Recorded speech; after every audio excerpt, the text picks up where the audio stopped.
remake the entire game. A recode, if you will. Oh boy, I've wanted to talk about the Islands community for a very long time. For those of you who don't know what the Isle is, here is a rundown. The Isle is a survival game mixed with the dinosaur simulator. Made in 2015, the game has been through many rounds of updates, until their code has been deemed insufficient and had to remake the entire game. A recode, if you will. That dropped in 2020, and the reception has been mixed.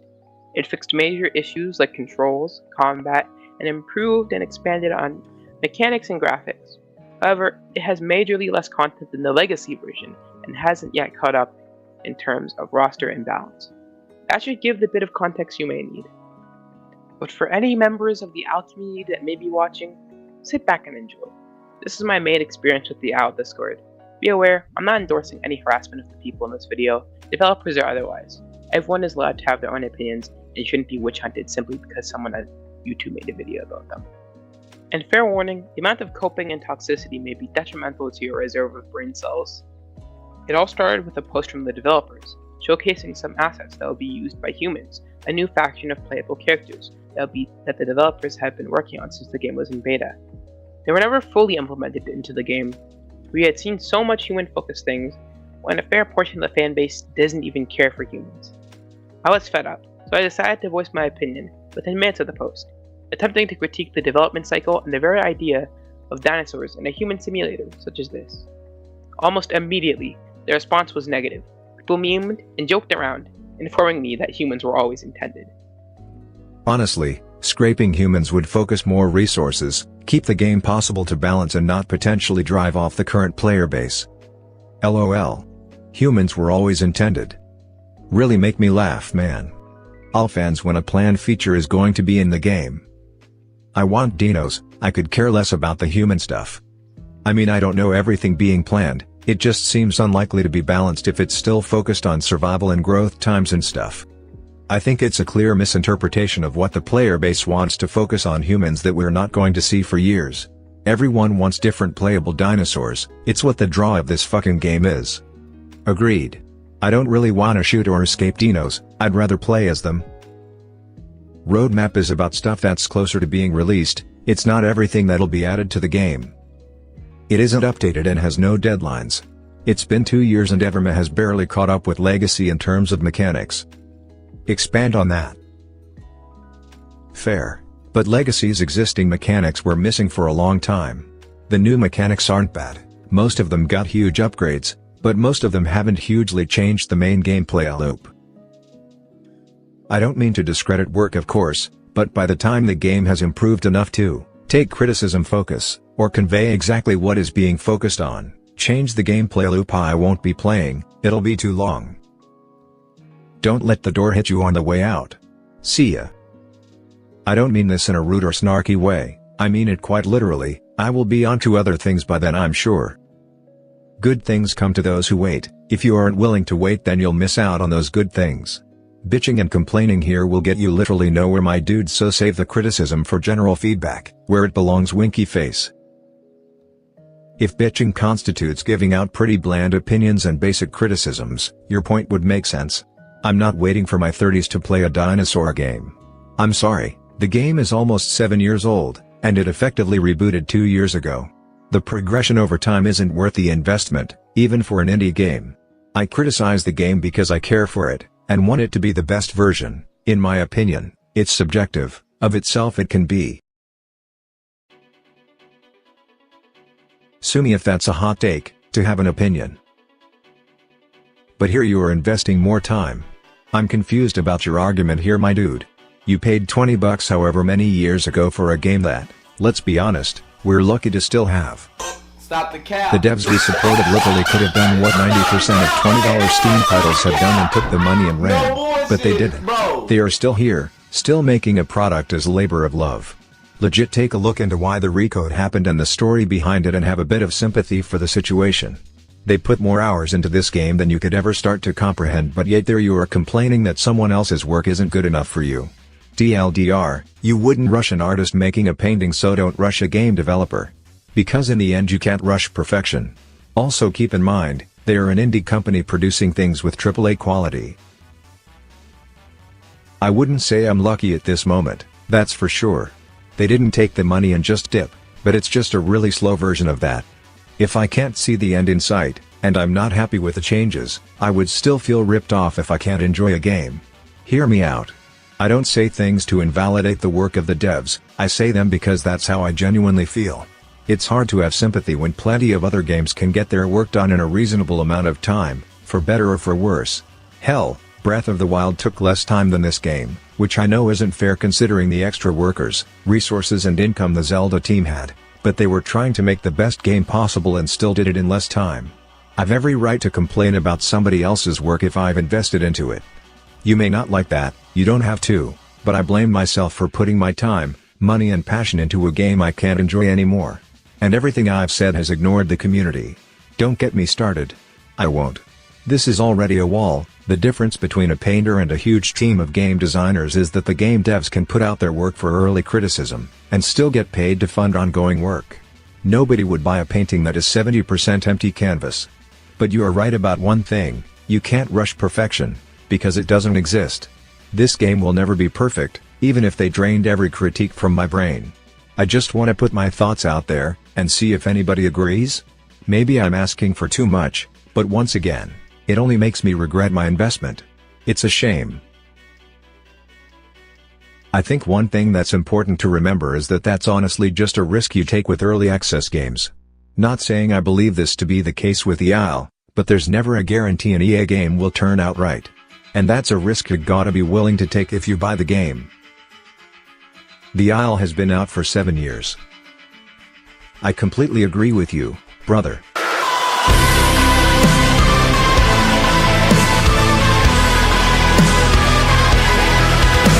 It feels like the devs are going into a stalemate or just making us wait for no reason. They have the resources to make the development time faster, they just don't. Also, it seems as though the devs ignore what the audience actually wants. Has anyone even said they wanted humans to begin with, or are we all here waiting for dinosaurs? Yes. They've been planned since the start and since before dinosaurs were planned. Every single one of us plays the Isle because it's a dinosaur simulation game, and what the gamers have been constantly asking for is more dinos. They should have finished the dino roster before doing humans, cause not many actually care about humans. It isn't. It's a game with dinosaurs. Humans have always been planned from the very start. Hear me out. Try to trim the fat.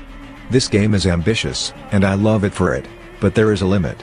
As said multiple times in this discussion, they only have so many resources as an indie team. Do we really need all of the animals on the roster? Again, I personally don't care for humans, and the formulaic and generic gameplay that is being implied with their inclusion. Some mechanics, in the way they've been described to my knowledge, sound like development hell waiting to happen, if we aren't already in that phase. The monthly dev blog has become predictable and lacking in substance. I've seen people making bingos of them. The game needs to cut down, refine and add more from there. The ideas are wonderful, but it's just too much. Much like a fat man at an all-you-can-eat diner, shoving down too much content isn't healthy for the game's lifespan. We're not getting all playables being playable for officials. Be glad to play the game at all. Why be glad? I'm perfectly allowed to criticize the game, I've bought it just like you. Be glad because they could just as easily take the other route and not include us as a community to help them build their game. Good luck getting your input in any game of this quality, my guy. It just won't happen. Dondi, if you could only make humans or dinosaurs playable, which would it be? Humans. Lol.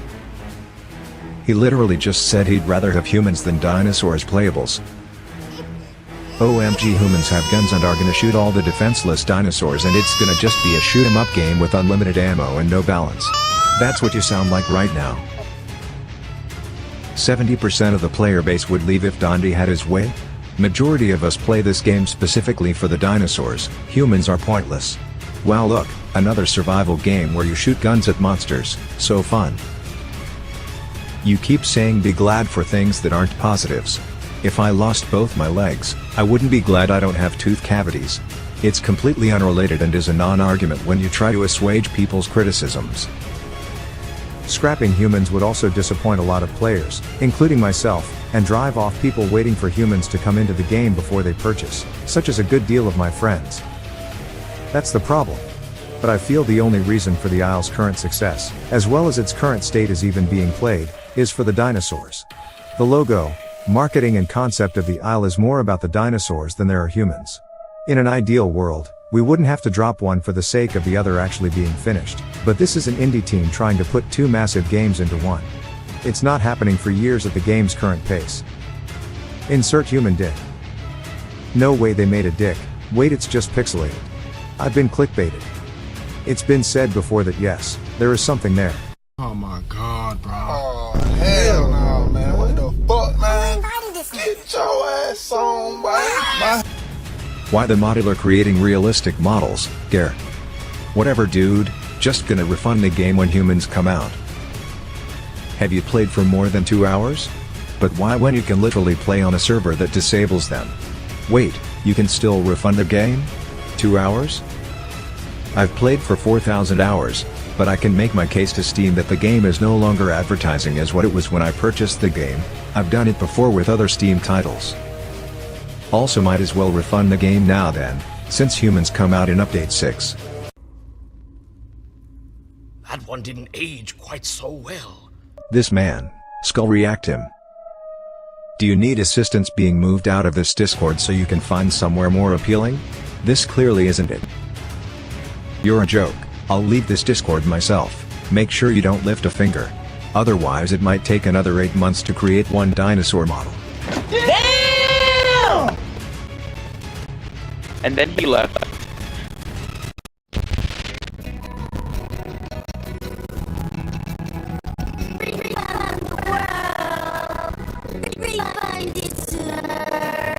DLD or accessible pool of a community can handle basic criticism. This game ain't worth your money, little bro.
I've been continuing work on my open-world action-adventure game, Sacred Forest, in which you play as a pixel art bow-wielding heroine who can swing with grapple arrows, glide with her cape, and even slow time to take out the blight-infected monsters within the diverse forestscape. It's developed in Godot 4, and you can even wishlist it on Steam right now. I'll leave a link down below. It's been a little while, so what's new with the game? Well, you may have noticed the game looks a little different. Something about the colors of the character and world give off a vibe that's not like the previous devlog. Also, the perspective and feel of the camera are slightly changed as well. I used Godot as the game engine for Sacred Forest, and there are quite a lot of ways to tune the look and feel of the game by adjusting the environment and the post-processing, as well as tuning all of the properties of the player camera. Here's a little comparison of what it looked like before, and of course here's what it looks like now. Probably the most noticeable difference comes from adjusting the tone mapper in the environment properties. What's a tone mapper? A tone mapper in Godot is like a magical filter that helps make pictures look good on your screen. It takes really bright and really dark parts of a picture and squishes them into a range that your screen can show, so you can see all the details, like bright clouds and dark shadows, without anything being too bright or too dark. The default tone mapper is set to linear, which just adjusts the dimness of the image so you can see everything on your screen without any special changes to the colors. It's simple and straightforward, like turning down the brightness evenly. I personally like the look of the Aces tone mapper. This one not only adjusts the brightness, but also makes colors look more natural and cinematic, like in movies. It's like having a professional artist touch up the picture to make it look its best, but at all times. I'm definitely not done tuning this part of the game, and I may even end up writing my own custom tone mapper by the time I finish with everything, but I at least like the direction for these changes. Now about the camera. Making any change to the camera is like changing the eyes of the player, since it directly controls how the player perceives the world. You can essentially control a camera in Godot just like you can in real life by changing things like depth of field, exposure, or even physical attributes like focal length and shutter speed. All of these settings combine to set the visual feeling of the game. For example, you could replicate something like a 35mm movie film camera to give it a really cinematic feeling, or something a little more actiony with a wide-angle lens. Like the tone mapper, I'll probably be tuning this throughout the entire development of the game to get it to feel exactly how I want. Apart from just changing how the game looks, I've also added a ton of new models to the game, things like various trees and foliage and materials to build out structures within the world. In a previous devlog, I talked about using the Spatial Gardener plugin by Dreadpon. It's a super handy tool that lets me paint foliage directly in the game, and it automatically adjusts the level of detail based on where the player camera is. With so many assets in the game, I've had to streamline my workflow to smoothly get everything from Blender into Godot. Keeping things organized and optimized is crucial, especially for an open world. Here's one example. Spatial Gardener lets me create brushes to paint a mesh, a node, or both. To keep the game scalable and reduce draw calls, I separate the colliders from the meshes. Let's say I have a rock object. I split it into two parts, the rock mesh and the rock collider. Both of these go into my rock brush in the Gardener. When I paint the rock in the game, it uses a multi-mesh for the visuals and a separate invisible collider for collisions. This separation means all the visual rocks get grouped into a single draw call, which is great for performance. It's much more efficient than combining the mesh and collider into one node. By doing this, I ensure the game runs smoothly, even with lots of painted objects. Alright, on to something less technical. Because I'm really trying to work towards creating a demo for the game, which needs to include a small tutorial and at least a few things for the player to do in order to get a taste of what the full game will be, there are some characters that need to be made in order for the demo to make sense, so I've been working on some of the animations for those characters. Since Sacred Forest is a 3D game with 2D sprite characters, making the game feel immersive requires some tricks. For characters that never move, it's pretty simple. They just need an idle animation and can always face the player as a billboard sprite. However, for characters that move, it gets tricky. If the sprite always faces the player, the walk animation can look wrong, as if the character is walking in the wrong direction. But turning off the always face player feature makes the character look flat, like a piece of paper from certain angles. Many games with HD pixel art or 2.5D styles avoid this problem by fixing the camera to a specific viewpoint. This way, developers control how characters are seen, preventing them from looking flat. To tackle this in Sacred Forest, I developed a system that changes the character's animation based on the player camera's orientation. For example, this NPC here changes its perspective. When I'm to the side, it shows a side view, but when I'm behind, it shows a back view. This character only has 4 perspectives right now, so it's not super smooth yet, but you get the idea. Alright, I want to talk about flags. Sacred Forest is an open world game, and the world has to change depending on what the player has already done. NPCs need to move around, their dialogue needs to change, whole parts of the world need to look completely different if something huge has already taken place. To control all of this and also track the progress of the player, I decided to go with a flag system. This is kind of an old school method of tracking progress in a game, but it's simple and it works. A flag is just a Boolean variable that can be true or false. So for everything that I want to track in the world, I need to be able to create a flag for it, and then be able to set the flag to true once it's completed, or false if it's not complete. All the flags act as a really simplified database for the state of the game. To manage all of this, I ended up creating a custom plugin for Godot, which adds a flag section to the engine. I can go in, create new flags, give them descriptions, and then within any script in my game, I can make checks to see if flags are set, and set them whenever I need to in order to control everything in the game. I can also save these out and load them in to make save states. The flag system is pretty simple, but it acts as the foundation for controlling the game. I went ahead and built on top of the flag system for the next custom node, the conditional spawner. I can drop one of these conditional spawners into my world and then create a custom condition statement by using flags to check in order to spawn or despawn any of its child nodes. So let's see it in action. Let's create 3 new flags. I'll call it flag 1, flag 2, and flag 3. So back to my spawner. I can add 2 OR flags, flag 1 and flag 2. This condition means the spawner will check if flag 1 is true or flag 2 is true. Right now both flags are set to false, so the condition is not met because false or false equals false. So the spawner would not spawn any of its child nodes into the world. Now if I set flag 1 to true, the condition is met because true or false equals true. So the spawner would spawn in the child nodes. I could add an AND flag as flag 3, so now the condition would check flag 1 or flag 2 and flag 3. So either flag 1 or flag 2 needs to be true and flag 3 needs to be true in order to spawn the child nodes. The last type is the NOT flag, so it checks that the flag is not true. This is a pretty simple little node, but it's extremely powerful for controlling what is happening in the world depending on if flags are set or unset. So I will definitely be using this quite a bit within Sacred Forest in conjunction with my custom zone system that I talked about in a previous devlog. It will especially be helpful for controlling dialogue, which for dialogue I think I've pretty much decided I'd like to use the Dialogic plugin. I've used Dialogic 1 in the past and I really liked it, and Dialogic 2 has a lot of great features, and it's really easy to use, it's customizable, and I feel like it's definitely going to satisfy my needs. I've made my own dialogue systems for previous games, but for Sacred Forest, using Dialogic feels like the right move.